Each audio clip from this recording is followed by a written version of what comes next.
Bismillah. Assalamualaikum warahmatullahi wabarakatuh. Alhamdulillah hamdan katsiran thayyiban mubarakan fi kama yuhibbu rabbuna wa yarda. Asyhadu an la ilaha illallah wahdahu la syarikalah wa asyhadu anna Muhammadan abduhu wa rasuluhu la nabiyya ba'dah. Kaifa halukunna anak-anakku sekalian yang berbahagia. Mudah-mudahan kalian semua senantiasa dirahmati oleh Allah Subhanahu wa taala.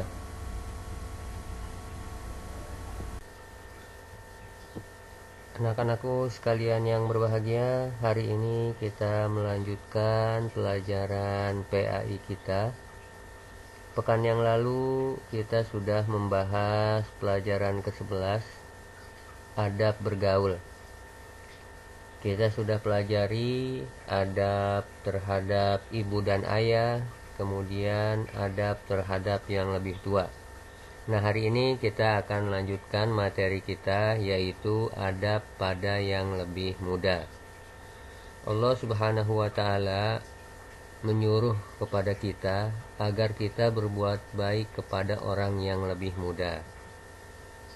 Ya, bagaimana caranya? Caranya yaitu dengan menasehatinya, ya, menasehati orang yang lebih muda, kemudian mengajarkan ilmu-ilmu yang bermanfaat, ya. Karena pekan yang lalu kita sudah membahas tentang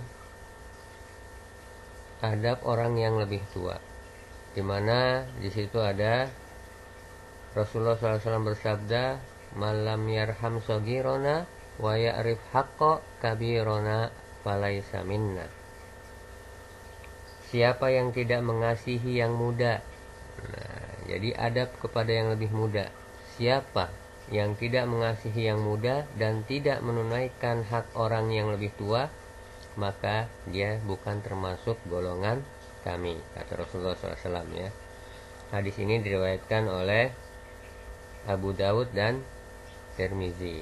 Nah, jadi adab kita terhadap yang lebih muda yaitu dengan cara menasehatinya dan mengajarkan ilmu-ilmu yang bermanfaat.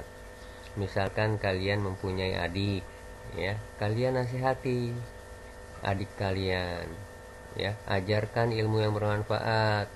Misalkan, Dik, jangan minum sambil berdiri, atau Dek, makannya salah dengan tangan kanan ya. Nah, itu adab kepada yang lebih muda.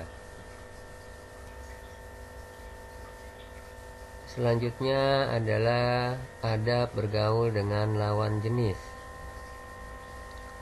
Dalam pergaulan antara laki-laki dan perempuan, di dalam ajaran Islam itu ada aturan-aturan yang harus dijaga, terutama yang bukan mahram, yaitu orang yang bukan termasuk saudara kita dan tidak mempunyai hubungan darah dengan kita. Nah, di antara aturan-aturan tersebut adalah yang pertama, aturan di rumah. Apabila terdapat pembantu sementara ia bukanlah mahram karena tidak mempunyai ikatan darah atau hubungan saudara dengan kita, maka kita harus menjaga batasan-batasan kita dalam bergaul. Misalkan tidak terlalu dekat, ya, apabila ia berlainan jenis dengan kita.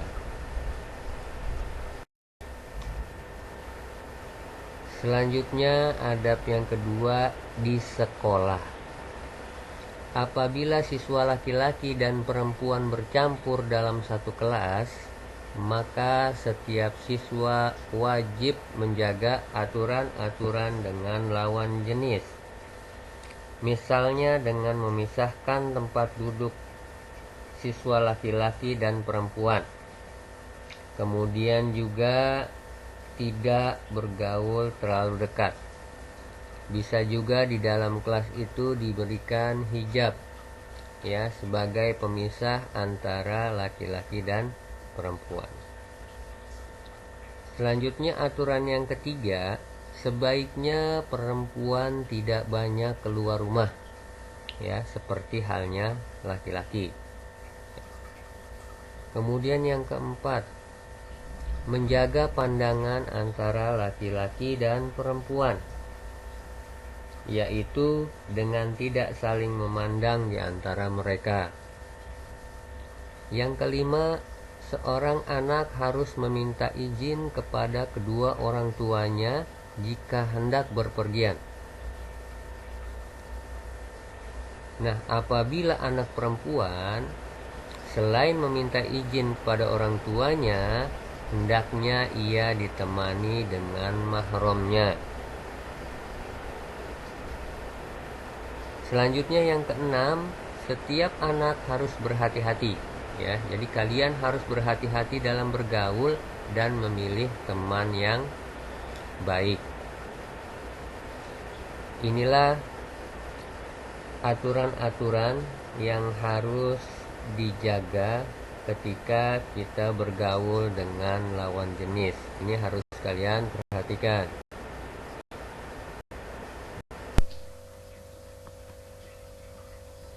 Selanjutnya adalah bergaul dengan kaum mustad'afin atau kaum yang lemah. Islam mengajarkan bagaimana seharusnya bergaul dengan kaum mustad'afin atau orang-orang yang lemah. Nah, mustad'afin ini dibagi menjadi 3. Yang pertama dari segi dunianya, yaitu fakir dan miskin. Nah, bagaimana kita bergaul dengan mereka? Yang pertama, hendaklah kita bersikap lemah lembut, sekalipun ia bukan kerabat kita. Jika mereka minta pertolongan, maka berilah pertolongan sesuai dengan kemampuan kita. Kemudian yang kedua, mustad'afin dari segi fisik, ya, orang yang sudah tua ataupun cacat. Nah, bagaimana cara bergaulnya? Yaitu jangan sampai kita mengeluarkan kata-kata yang menghina mereka, ya, meskipun mereka cacat. Mereka tetap memiliki kelebihan yang mungkin tidak kita ketahui, ya. Sejarah membuktikan bahwa tidak sedikit orang yang cacat justru memiliki ilmu yang lebih tinggi dan akhlak yang mulia. Yang ketiga dari segi keyakinan, fasik dan kafir. Nah, bagaimana cara bergaulnya? Nah, fasik ini artinya orang Islam yang malas dalam beribadah dan mentaati Allah Subhanahu wa ta'ala. Nah, untuk menghadapi orang-orang fasik, hendaklah kita menunjukkan sikap kasih sayang, terutama terhadap mereka yang tidak membenci dan melarang orang-orang beribadah, ya. Nah, sedangkan terhadap orang kafir atau non-muslim, kita wajib bersikap arif, bijaksana, dan menunjukkan akhlak yang mulia. Dengan kesantunan kita, mudah-mudahan mereka tertarik untuk mempelajari Islam. Nah, sedangkan orang kafir yang memusuhi kita, maka kita harus tegas terhadap mereka. Nah, inilah bagaimana cara kita bergaul kepada kaum mustad'afin, ya, orang-orang yang lemah. Dari segi dunianya, yaitu fakir miskin, dari segi fisik, orang yang sudah tua atau cacat, dan dari segi keyakinan, orang fasik dan orang kafir, ya.